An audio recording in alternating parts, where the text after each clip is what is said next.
Monsieur l'ambassadeur du Liban, Monsieur le président de la BEMO et du groupe OBJ, chers collègues et amis, mesdames et messieurs, c'est en tant que secrétaire général de la Chambre de commerce franco-libanaise que je vous accueille ce matin. La Chambre de commerce franco-libanaise, connue aussi sous son acronyme de CCFL, fut créée en 1950 par l'ambassadeur du Liban en France pour animer la coopération économique entre la France et le Liban. Depuis lors, de nouveaux acteurs sont apparus sur ce créneau, qui est devenu un peu embouteillé, et la synergie avec tous ceux qui agissent sur ce domaine, ou en tout cas qui s'en réclament, est devenue cruciale pour chacun d'entre nous, et donc pour nous qui sommes les doyens de ce sujet-là. Nous collaborons donc avec détermination et avec tout le monde. Mais le rôle de l'ambassade du Liban est unique, essentiel à cette mission. Outre notre relation historique, ontologique et en tout cas quasi filiale. Or, depuis sa nomination à Paris, nous bénéficions en la personne de Rami Adouane, notre nouvel ambassadeur, d'un leader dynamique et doté d'un solide sens de l'humour, qui consacre une immense énergie à l'animation de cette coopération économique. La rencontre de ce matin doit donc beaucoup à la confiance bâtie entre la CCFL et l'ambassadeur, qui a pris l'initiative de choisir, pour abriter cette conférence, ce lieu à la fois prestigieux et symbolique du CESE, le Conseil économique, social et environnemental.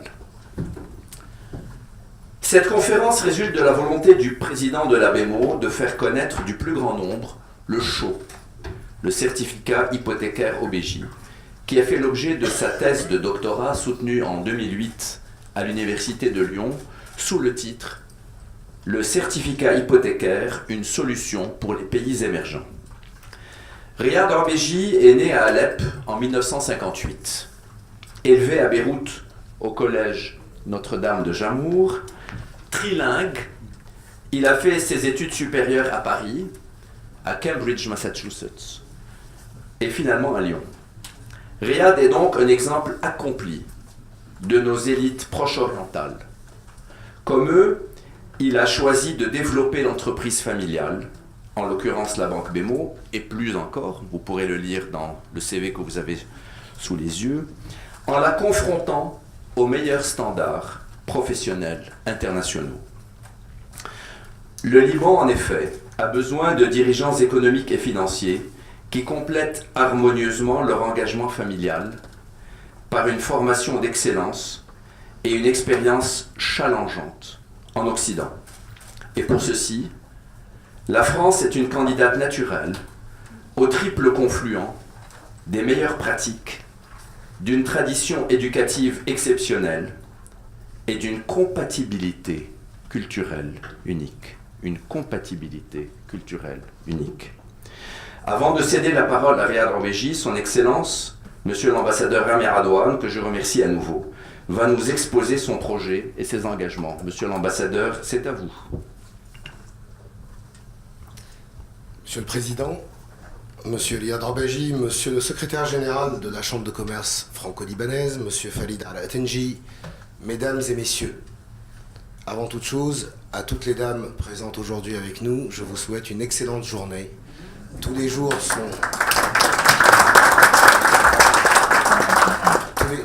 sont les vôtres, mais cette journée est particulièrement la vôtre. Bonne journée, mesdames. Mesdames, Messieurs, je vous remercie d'avoir bien voulu m'accorder le privilège de m'adresser à une si auguste assemblée, dans l'enceinte d'une assemblée non moins auguste, le Conseil économique, social et environnemental. Nous nous réunissons aujourd'hui pour écouter un peu plus tard M. Robeji et suivre sa présentation du certificat hypothécaire. Il vous parlera dans des détails des fondements d'une nouvelle approche économique qui tient compte du risque et en fait un élément central du développement économique. Du moins, c'est ce que j'ai cru comprendre en feuilletant la synthèse de la thèse qu'il a présentée en 2008 à Lyon, intitulée Risque et crédit, le certificat hypothécaire.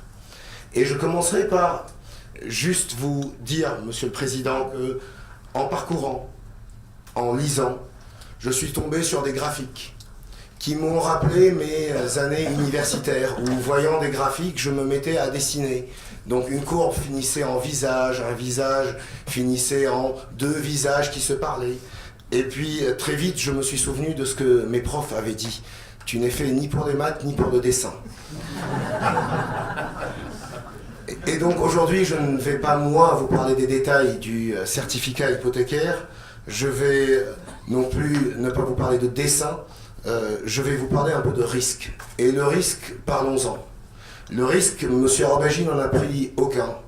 Comme tout banquier, il a peut-être une aversion naturelle au risque, mais disons qu'en s'associant à la CCFL et en s'associant au 16, au Conseil économique, social et environnemental, pour organiser la réunion d'aujourd'hui, Monsieur le Président, vous avez pris zéro risque. Ce sont deux institutions, le secrétaire général vient juste de vous le rappeler, qui sont anciennes, le 16 encore plus ancien que la Chambre de commerce franco-libanaise. Deux assemblées qui ont une histoire, une tradition de coopération entre la France et le Liban. Ce sont deux institutions qui ont aussi réussi à évoluer avec le temps. Et c'est la marque des grands que de savoir évoluer. Et puis ce sont deux institutions, je le sais, de par mon engagement au sein de la CCFL, ce sont deux, et je le suis aussi, l'évolution du 16, ce sont deux institutions qui sont résolument tournées vers l'avenir. Donc, pour toutes ces raisons, vous avez fait un excellent choix pour aujourd'hui héberger notre débat sur le certificat hypothécaire. Et c'est tout naturellement que l'ambassade, et je tiens à remercier Madame Chebel de l'ambassade, c'est tout naturellement que l'ambassade était fière de s'associer à ces efforts qui ont conduit à une telle réussite. Je voudrais aujourd'hui vous parler de deux éléments, des éléments de fond et des éléments de forme. Sur les éléments de fond, les éléments dont je vais vous entretenir me sont venus de la réflexion que je me suis faite autour de la proposition économique présentée par M. Robeji. Une proposition économique, une proposition financière et une proposition, je dirais, développementaliste. En lisant ceci, j'ai moi-même eu des réflexions. Ce sera les notes de fond dont je vous entretiendrai dans un premier temps. Je vous parlerai aussi de la forme, parce que me retrouver dans cette situation unique avec un parterre de décideurs comme vous autres, mesdames et messieurs, était un moment pour moi que je devais saisir pour vous parler des projets qui me tiennent à cœur et qui tiennent au cœur de l'ambassade. Sur le fond, M. Robeji appelle à la mise en œuvre d'un nouveau paradigme. Nous l'écouterons et nous en saurons bien plus, croyez-moi. Mais il aboutit à cet appel de la mise en place d'un nouveau paradigme après avoir établi le constat de l'échec d'un système économique, pourtant contemporain, qui ne tenait pas suffisamment compte, à ses yeux, du facteur risque. Il est très sévère dans ce qu'il écrit avec les théoriciens, avec les praticiens, qui ont eu tendance à ignorer ce facteur risque. Les parallèles qu'il dresse entre les sciences économiques et les sciences sociales ou politiques, dans ce qu'il écrit, nous rappellent que l'ignorance du facteur risque en économie, mais l'ignorance tout court, est un mal qui sévit dans tous les domaines, non seulement en finance et en économie. Et c'est partant de ce constat-là que nous ne pouvons que nous accorder sur la condamnation de ces ignorants, ceux qui ont ignoré le risque pendant si longtemps dans la finance. Dans tous les domaines, donc dans toutes les sciences, l'ignorance est un ennemi. Mais ce que M. Orbégy ne dit pas, c'est que la fin annoncée de ce système financier, c'est la fin annoncée du système de Bretton Woods. C'est la fin annoncée d'un système qui a aujourd'hui 70, 80 ans, qui n'a pas bien vécu toute sa vie, mais qui petit à petit se délite, voire disparaît. Le système de Bretton Woods n'aura pas disparu dans ses articulations mécaniques, mais c'est plus dans son aura holistique. La vérité imposée de Bretton Woods n'est plus. Et ça, M. Orbégy ne va pas jusqu'à l'écrire noir sur blanc, mais il nous le suggère tout le long de ses recherches. Effectivement, du temps de Bretton Woods, la prospérité était un échange que l'on obtenait en fonction de l'application, de la mise en œuvre de politiques suffisamment conservatrices et souvent très peu innovantes. Eh bien, M. Orbégy, ma réflexion de fond, elle est venue de là aussi. Puisque en sciences politiques, dans les relations internationales, dans le domaine où j'exerce, nous sommes aussi confrontés au même défi. Celui de la fin, ou plutôt de la fin annoncée, d'un système relativement contemporain. Un système de sécurité collective qui a failli. Un système concomitant au système de Bretton Woods. Un système né de la Seconde Guerre mondiale et un système qui a désormais de la peine à contenir les démons que lui-même crée. Nous sommes aujourd'hui incapables d'éteindre le feu que notre propre communauté allume ici et là. Ces deux systèmes qui n'arrivent plus à protéger des communautés, qui n'arrivent plus à protéger des États comme le nôtre, qui ploient sous le poids de déplacements massifs, sont des systèmes qui mériteraient d'être revisités. Et M. Orbégy le fait d'une façon particulièrement brillante en ce qui concerne l'économie, la finance et conséquemment les sciences sociales et politiques. Sur le fond donc, le jeu de miroir est saisissant entre le constat établi par M. Orbégy et celui que dressent les observateurs des turbulences dans les relations internationales. Le besoin de changer est devenu une nécessité. Et la capacité du Liban, toujours, et des Libanais et des Libanaises en particulier, à innover, n'est plus un fait à démontrer. Avec ce besoin, cette nécessité de changer, avec notre capacité à innover, il est tout naturel que l'écoute attentive que nous allons prêter au certificat hypothécaire puisse nous offrir des solutions. Sur la forme, je vous ai dit que j'aurais quelques mots pour une si auguste assemblée. Ma présence ici avec vous m'honore, mais surtout elle m'incite à partager avec vous des besoins que les institutions nécessaires pour accompagner l'effort du certificat hypothécaire. Ces institutions ont besoin d'être renforcées, et c'est là en partie l'action de l'ambassadeur au sein de cette ambassade. Et pour que nous puissions efficacement renforcer le rôle de nos institutions, ceci ne peut plus être fait dans un pays émergent, en voie de développement, développé, appelez-le comme vous le voulez, mais dans un pays comme le Liban, sans un réel partenariat entre le secteur public et le secteur privé. Un partenariat efficace, un partenariat qui nous permettra, nous aussi, dans le secteur public, de juguler les risques. Mais un partenariat qui fera en sorte, surtout, que nos institutions, si fragiles qu'elles soient, demeurent à jamais pérennes. Et j'ai choisi pour cela de vous parler de 3 projets qui ne pourront pas voir le jour sans vos contributions. Le premier projet concerne le développement, la modernisation du consulat du Liban à Paris. Moderniser, ça veut dire numériser, ça veut dire informatiser, ça veut dire accompagner le changement auprès des employés administratifs, semi-fonction publique. Moderniser, c'est faire l'effort de notre côté, mais c'est aussi vous demander de nous accompagner dans les quelques investissements nécessaires pour que vous ayez tout simplement envie de franchir le seuil d'un consulat. Puis un autre projet, celui-là un peu plus important financièrement, celui de la réfection, de la modernisation et de l'agrandissement de la Maison du Liban. C'est une maison qui a accueilli depuis les années 60 plus de 10 000 étudiants universitaires libanais, des étudiants souvent en 3e cycle, des étudiants qui font la gloire du Liban aujourd'hui. La Maison du Liban a dans son sol de l'amiante. La Maison du Liban ne propose plus la crème de la crème du logement pour les étudiants qui viennent de plus en plus nombreux étudier ici en France. La Maison du Liban a besoin de croître en hauteur, en largeur, pour continuer à recevoir le flot incessant d'étudiants libanais qui ne cessent de venir en France. Et puis il y a un troisième projet qui me tenait à cœur depuis ma nomination et que je n'ai toujours pas pu réaliser. C'est un projet de 5 bourses dans les sciences sociales et dans les sciences dures. 5 bourses d'excellence que vous déciderez d'octroyer. Parce que nous ne pouvons aider tout le monde, mais nous devons aider ceux qui le méritent. L'accueil des étudiants en France devient une réalité assez lourde à gérer pour notre consulat, pour nos institutions, et assez lourde à gérer pour vos entreprises. C'est le secteur privé aussi qui pâtit du départ de nos têtes vers l'étranger.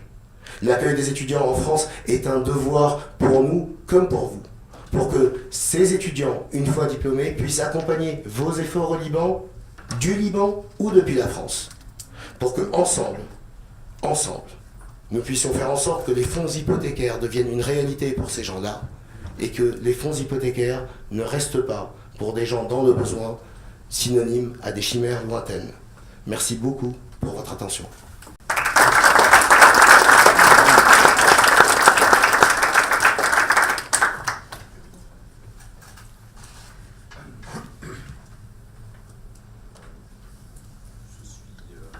Par tout ce qui a été dit et très impressionné aussi par la lecture attentive que monsieur l'ambassadeur a faite de mon livre, de ma thèse. Il nous a dit en forme de boutade qu'il n'était ni doué pour le dessin, ni doué pour les mathématiques, mais je ne peux rien dire pour le dessin, mais je crois qu'il est très doué pour énormément de choses. Donc je voudrais remercier tout d'abord monsieur l'ambassadeur, le 16, monsieur Arad Tanji, d'avoir organisé ça. Votre présence à vous aussi, je voudrais vous remercier d'être là.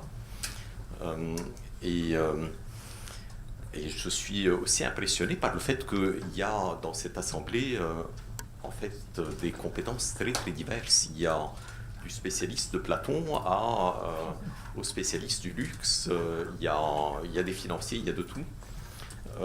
Donc je vous remercie tous d'être présents.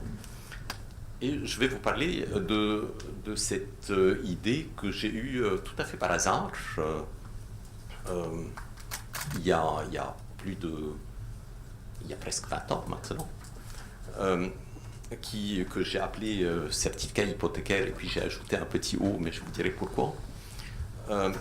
Donc, comment l'idée est venue? Il y avait une discussion devant moi à propos des problèmes du Liban, mais je crois que tous les pays en développement ont des problèmes un peu similaires, et les réflexions qui étaient échangées, c'était le Liban ne peut pas se tirer d'affaire sans une injection massive d'argent et de capitaux, on en parle à nouveau, et l'idée est venue comme ça, que pourquoi est-ce qu'il y aurait besoin de cette injection massive?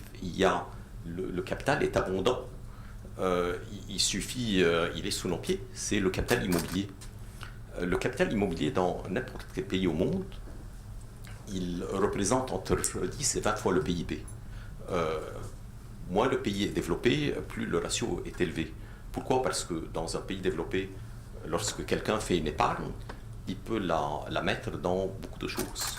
Dans un pays pas très développé, il n'a pas beaucoup d'options. Il va mettre son épargne dans l'immobilier ou peut-être dans du cash. Donc le ratio est très élevé. Mais ce capital immobilier n'est pas très bien utilisé. Et toute l'idée du certificat hypothécaire auquel on a ajouté le haut, c'est d'essayer de tirer un meilleur parti de ce capital-là.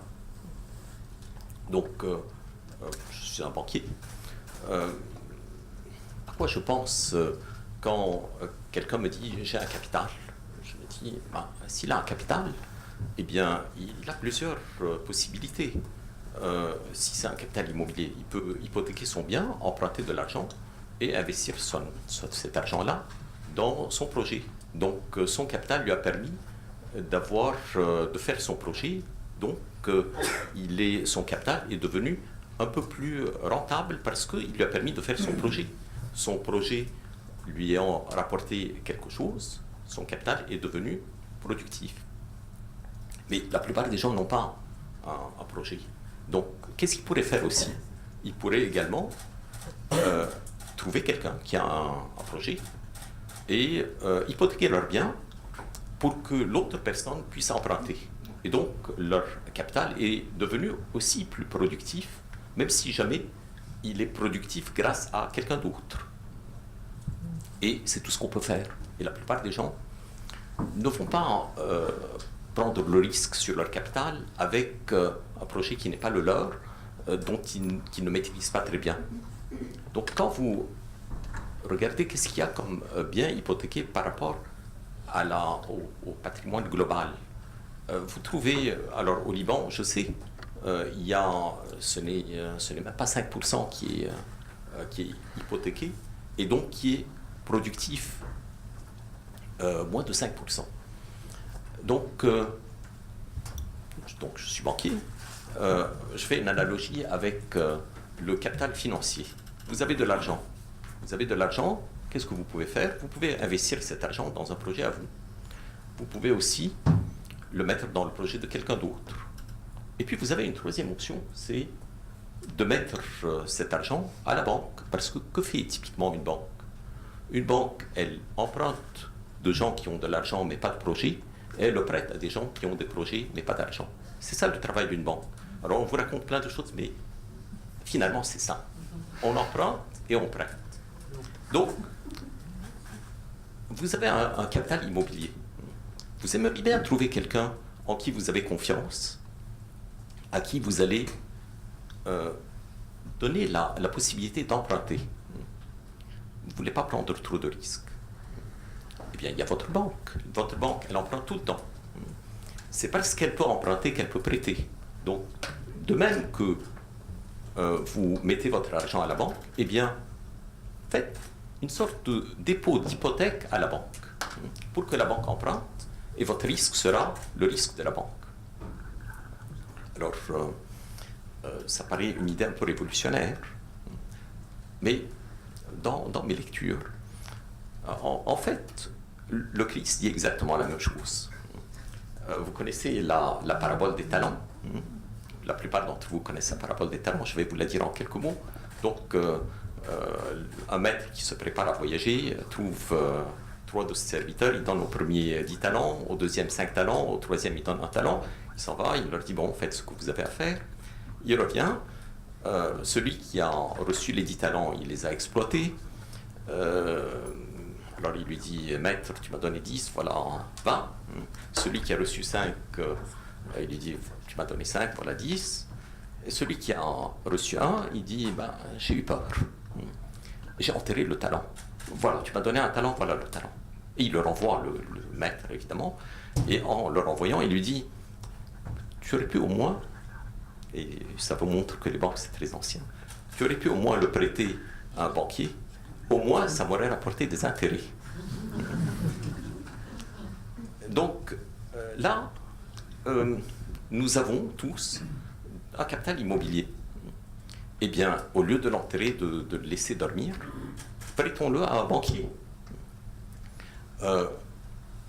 Le banquier va payer quelque chose parce que c'est le fait qu'il puisse emprunter plus facilement est un avantage pour lui, donc il va pouvoir prêter plus facilement, gagnera de l'argent et il va donner une partie de cet argent à celui qui aura fait le dépôt. Donc c'est pas une idée qui est extraordinaire finalement, mais son application n'est pas aisée parce que bon, on peut si jamais vous avez un billet de 50 € en poche, 50 € et 50 € sont équivalents, il n'y a pas de différence, mais 1 mètre carré et 1 mètre carré, ce n'est pas pareil. Donc il faut arriver à harmoniser ce capital immobilier pour qu'il soit aussi fluide que l'est l'argent. Alors un petit mot, pourquoi CHO? Pourquoi OBJ à la fin? Lorsque j'avais écrit ma thèse, je l'avais appelé certificat hypothécaire. Et puis je me suis rendu compte après que ça prêtait à confusion, puisque les gens ont l'illusion que c'est quelque chose qui existe, alors que ça n'existe pas. Donc j'ai ajouté un O, OBJ, en me disant de cette façon, il n'y aura pas d'erreur possible, c'est pas quelque chose qui existe. Alors, cet instrument-là, quel intérêt il présente? Le fait de pouvoir déposer, est-ce que ça présente un intérêt? Est-ce que le fait que les banques puissent emprunter plus facilement de l'argent est utile ou pas utile? Alors, dans ma tête, j'ai fait une petite simulation pour voir qu'est-ce que ça pouvait donner comme amélioration de l'économie. Et ça m'a donné, mais c'est dans ma tête, c'est ma propre simulation, mais on est en train d'essayer de faire des simulations par quelqu'un d'autre que moi. Ça m'a donné un doublement du PIB libanais en moins de 10 ans, ce qui est évidemment considérable. Mais ce n'est pas très étonnant parce que vous êtes en train de réinjecter dans une économie un capital qui est très très important. Alors ça c'est pour l'économie, mais est-ce que ça présente un intérêt pour les gens en général? Comme vous savez, il y a des gens qui ont beaucoup de biens immobiliers et qui ont des revenus faibles. Je pense en particulier aux congrégations religieuses ou parfois à de très grands propriétaires immobiliers qui ont peu de revenus. Mais il faut penser aussi à des gens qui ont peu de biens immobiliers, mais qui n'ont que très très peu de revenus. Et pour eux, ça change leur vie. Ça change leur vie sur deux plans. Le premier, c'est qu'ils reçoivent un revenu supplémentaire parce que quand ils font ce dépôt, ça ne veut pas dire qu'ils doivent renoncer à leur bien. Non, leur bien est toujours à eux, ils l'utilisent toujours tout autant. Si jamais c'est un terrain agricole, ils continuent à exploiter ce terrain-là. Si jamais c'est un appartement, ils peuvent continuer à l'habiter ou le donner en location. Donc ça ne change rien par rapport à ce qu'ils ont. Simplement, l'utilisation de ce bien en capital leur permet de recevoir un peu d'argent supplémentaire. Et pour eux, ça fait une très grande différence. Et en plus, ça leur permet d'être intégrés dans le circuit bancaire, ce qu'on appelle l'inclusion financière, qui est une chose essentielle dans les pays en développement. Je pense que M. Rahimi est là. Je pense qu'au Bénin, les clients bancarisés ne représentent pas plus de 10% de la population. Et si jamais cette population pouvait devenir, la population bancarisée pouvait passer à 20% de la population totale, 30%, ça ferait une énorme différence, et pour ceux qui deviennent bancarisés et pour le pays. Donc cet instrument-là permet finalement à très peu de frais d'augmenter la bancarisation, mais aussi d'augmenter parce que les biens aussi deviennent bancarisés. Aujourd'hui, la plupart des biens au Bénin ne sont même pas enregistrés. J'ai découvert que probablement, il doit y avoir 4-5 millions de biens. Il y en a peut-être une centaine de milliers qui sont enregistrés. Les autres ne sont pas enregistrés. Ça veut dire que les propriétaires ne peuvent pas vraiment les utiliser comme capital, ni dans les formes actuelles, ni dans la forme du CHO. Donc le fait d'introduire le CHO au Bénin donnerait des incitations supplémentaires aux gens pour faire enregistrer leurs biens. Ils feraient tous les efforts nécessaires parce qu'ils se disent, bon, ça va permettre de me donner un revenu additionnel. Donc, pour les propriétaires immobiliers, pour l'économie, pour les petits propriétaires, le CHO fait une grande différence. Et ça fait aussi une différence pour l'État, parce que Monsieur l'ambassadeur nous a dit à quel point, et je pense que c'est très bien, moi je suis un libéral, mais n'empêche qu'en tant que libéral, je pense que l'État a un rôle qui est très très important. On ne peut pas négliger le rôle de l'État. L'idée que l'État doit être simplement un gendarme est une idée, à mon avis, non seulement obsolète, mais hors de la réalité. Alors l'État, quel bénéfice il en tire? Évidemment que ça lui amène des revenus supplémentaires, parce que quand il y a quand l'économie croît plus vite, les impôts croissent aussi plus vite. Mais aussi, l'État est un très très grand propriétaire immobilier. Personne ne sait combien. On dit que l'État libanais est très très endetté. Mais est-ce que quelqu'un a une idée? Quel est le patrimoine immobilier de l'État libanais? Personne n'a d'idée. Même pas l'État. Personne. Mais bon, on ne peut pas reprocher ça à l'État libanais. L'État français non plus ne le sait pas. Donc, enfin, il le sait assez mal. Les États n'ont pas tendance à tenir des comptes de bilan. Ils ont tendance à tenir des comptes d'épicier. Mais je ne veux pas je ne veux pas faire de la politique. Donc, des comptes de flux, exactement. Des comptes de flux. Donc, ça permet à l'État non seulement de tirer des revenus supplémentaires du fait des impôts, non seulement de tirer des revenus supplémentaires du fait de ce patrimoine qu'il pourrait déposer auprès des banques, mais aussi de connaître mieux son propre patrimoine. Donc, connaissant mieux son propre patrimoine, ça lui permettra d'emprunter de manière plus efficace, puisque l'État libanais est emprunteur, mais tous les États le sont, d'emprunter de manière plus efficace et donc d'être plus efficace. Donc tout le monde y gagne. Alors, c'est une entreprise de longue haleine, ce n'est pas quelque chose qui se fait tout de suite. J'ai fait ma soutenance il y a 11 ans maintenant. Et depuis, je m'emploie à promouvoir l'idée. Je n'ai pas été sur tous les continents, mais j'ai déjà été sur 3 continents. Et j'ai été dans un certain nombre de pays. Je vous ai dit que j'ai été en Afrique de l'Ouest. J'ai été aussi, et je repars bientôt en Amérique du Sud, au Moyen-Orient aussi. Parce qu'il faut des lois.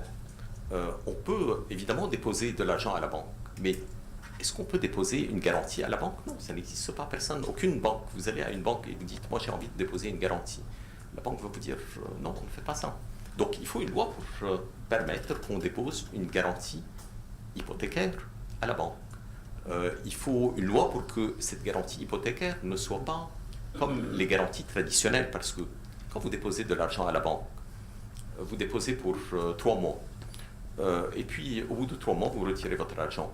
On ne vient pas 5 ans après en vous disant, bah, vous savez, vous avez déposé votre argent à la banque a fait faillite 5 ans après, mais durant ces 5 ans, elle n'avait pas encore remboursé tout ce qu'elle devait quand vous avez retiré votre garantie. Donc vous êtes toujours obligé de payer. Une garantie, par essence, c'est l'accessoire d'une dette ou d'une créance. Et donc, tant que la dette n'a pas été payée, la garantie est toujours là, même si jamais il y a une échéance. Et là, on doit faire de sorte à ce que non. Quand le dépôt est terminé, c'est fini, il n'y a plus de garantie.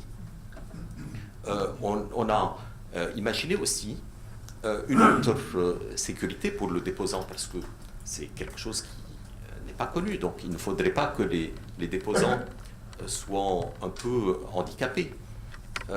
On s'est dit, alors qu'une garantie, elle est appelable dès qu'il y a un défaut de paiement, on s'est dit non, on va le mettre en cas de faillite du débiteur, ce qui est, je pense, une sécurité supplémentaire pour le déposant.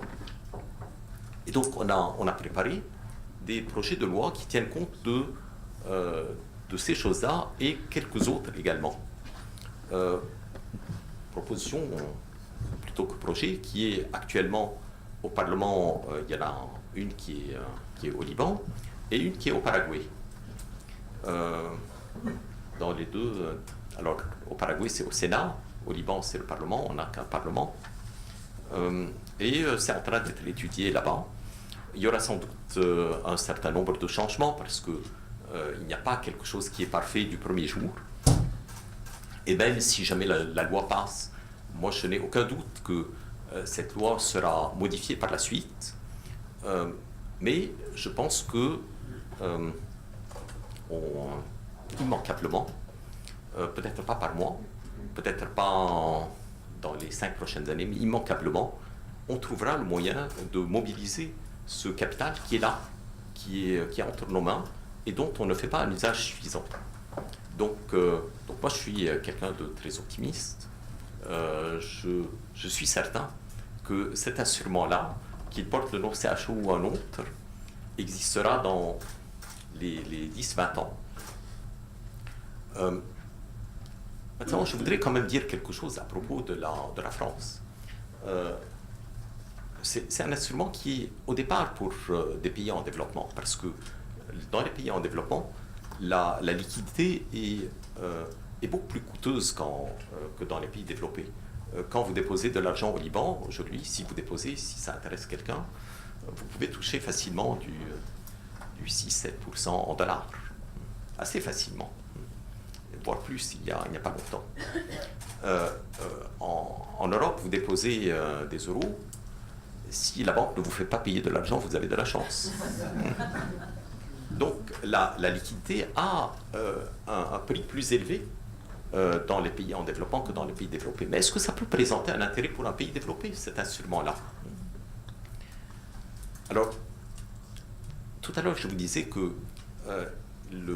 ce capital immobilier, vous pouviez l'utiliser pour vous-même et vous pouviez aussi l'utiliser pour un autre et le déposer à la banque. Eh bien, en France non plus, on ne l'utilise pas tellement pour les autres. Pourquoi? Parce que c'est un peu compliqué. Si jamais vous devez donner un cautionnement réel, une garantie hypothécaire en faveur d'un tiers, on vous regarde comme si vous étiez un fou. Vous devez remplir au moins une demi-page de manière manuscrite. Vous devez dire, moi je suis pleinement conscient de mes actes. Vous devez peut-être même avoir un psychologue qui vous accompagne pour s'assurer que vous n'êtes pas fou de faire une opération comme celle-là. Mais c'est dommage, parce que il n'y a pas de raison qu'on puisse donner de l'argent à quelqu'un juste par une simple signature et qu'on ne puisse pas donner une garantie hypothécaire pourvu qu'il y ait les conseils adéquats avec une simple signature aussi. Et donc cet instrument-là permettra de faciliter le cautionnement réel en France. Ça, c'est à part le fait que la France a un patrimoine immobilier considérable dans les pays en développement, donc pourrait en tirer parti. À part le fait que l'État français a un patrimoine extrêmement important en France même, à part le fait qu'il y a une partie de la France, et on l'oublie un peu trop facilement, qui est en développement. Je pense que la Guyane n'est pas plus développée, même si les systèmes juridiques, peut-être les systèmes bancaires, sont peut-être à l'instar de ce qu'il y a en France métropolitaine, mais ce sont des régions en développement, et donc profiteraient d'un instrument qui a été fait pour des pays en développement. Je ne sais pas quoi ajouter. L'échéance, c'est un an, on l'a dit déjà. C'est à moins d'un an. On a voulu faire des choses très simples. D'autres? Vous voulez que je passe un peu le PowerPoint? Mais j'ai déjà tout dit, je pense. Vous avez tout couvert, mais quand même. Et de manière un peu décousue. Non, vous pouvez vendre le bien parce que quand vous avez une hypothèque, vous pouvez vendre le bien même hypothéqué, rien n'empêche. Là, le bien est hypothéqué, mais il est hypothéqué pour moins d'un an. Donc vous pouvez faire ce que vous voulez avec votre bien. Alors, si jamais vous l'avez vendu hypothéqué, je parle dans la loi actuelle, parce que je ne parle même pas de cet instrument. C'est une hypothèque et ça suit les lois de l'hypothèque.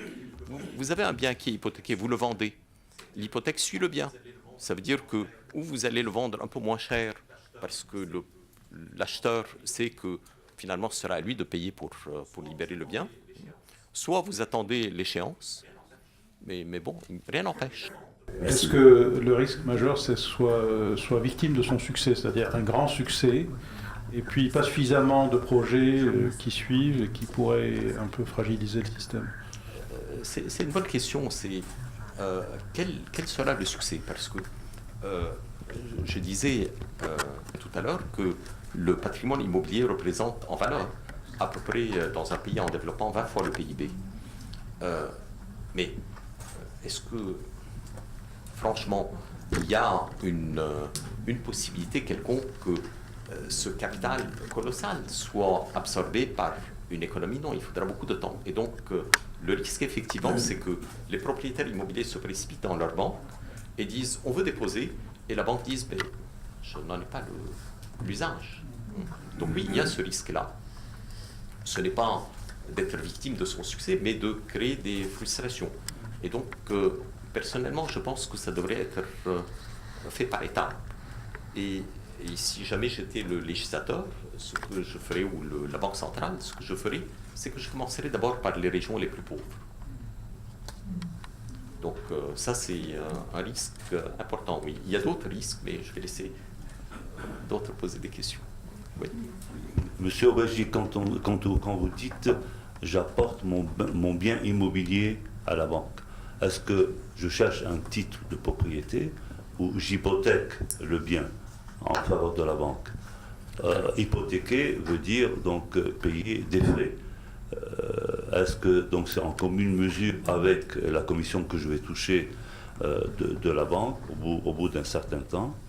Et bon, si on fait une analogie, je peux, moi, en tant que particulier, si j'ai des bons du trésor, si j'ai des titres, etc., je peux les mettre aussi en dépôt donc, dans une banque, mais là, à contrario, pour avoir un crédit. Est-ce que je peux aussi donc, placer ces biens immobiliers pour avoir du crédit? Ça, je peux le faire pour l'instant, actuellement.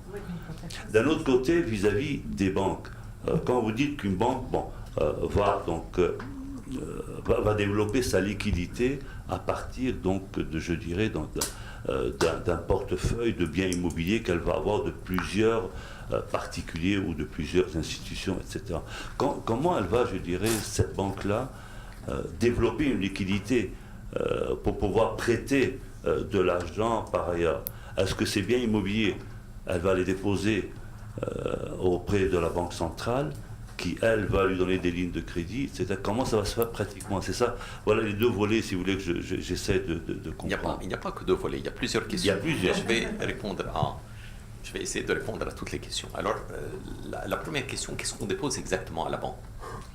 On dépose, d'après la loi, le projet de loi libanais ou le projet de loi paraguayen, on dépose un certificat qui représente le fait que le bien est hypothéqué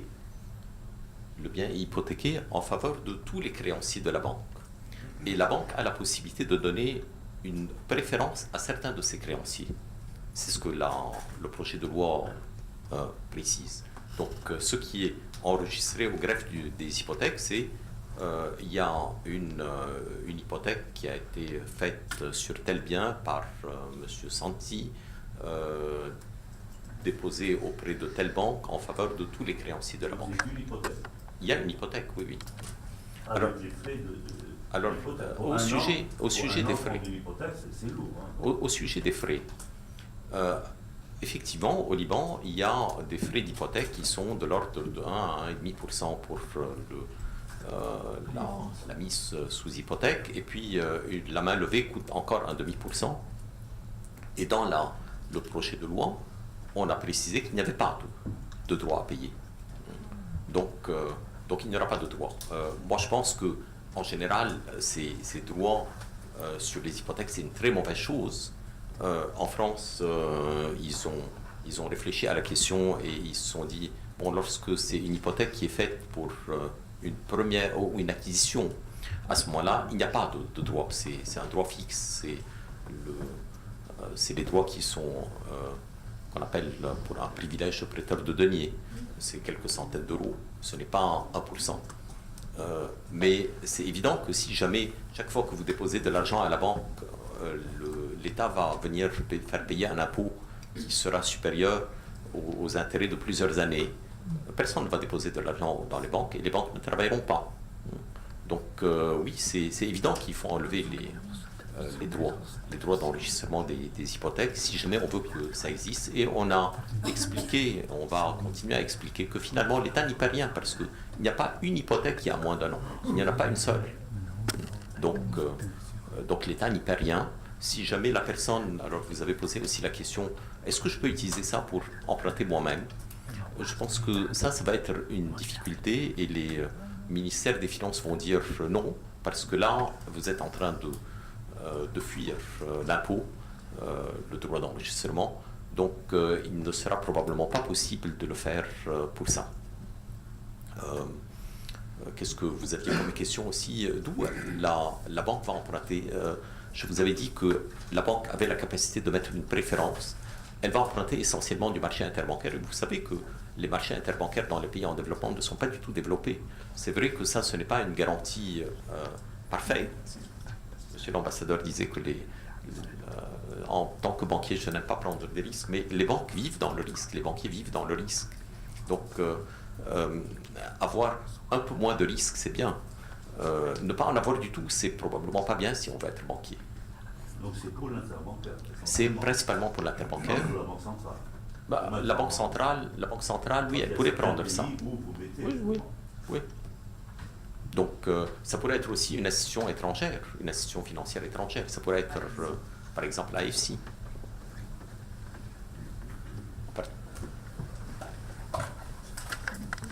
Non. Je me rappelle très bien, en 1988, il y a eu une crise. Et M. Greenspan, il a procédé presque la même chose de ce que vous venez de faire et de proposer. Je vous compare avec M. Greenspan. C'est la même chose, et avec le subprime et le reste. Hypothéquer la maison et le système, on a eu la crise en 2008.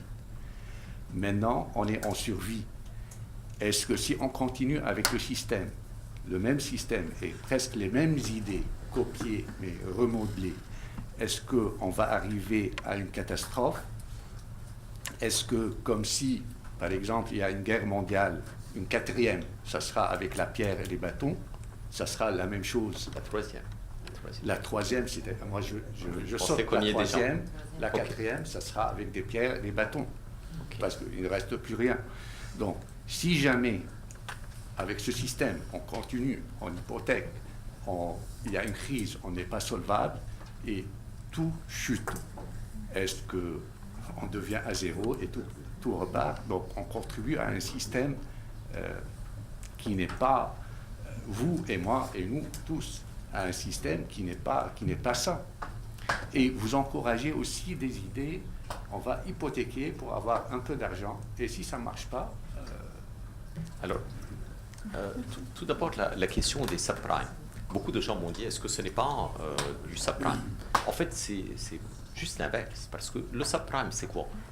Moi, je pense que le subprime, c'est très bien. Mais je vais vous dire quelle est la différence fondamentale entre le subprime et le CHO.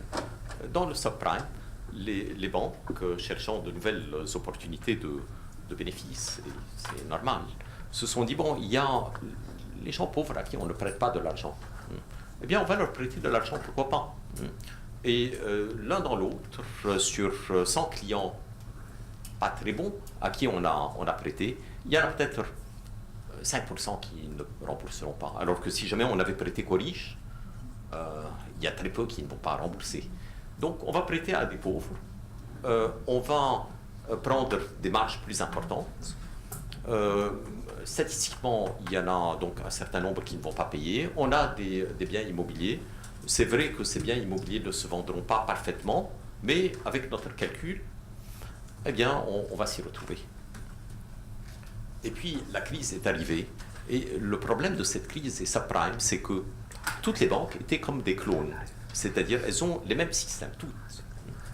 Et donc, lorsque la crise est arrivée, les systèmes se sont déclenchés. Ils ont déprécié la valeur des portefeuilles. Il y avait sans doute aussi des erreurs qui avaient été faites, mais ce ne sont pas des erreurs. C'est plutôt le fait que le système était un système qui était voué à imploser parce qu'il est formé de gens qui fonctionnent exactement de la même façon.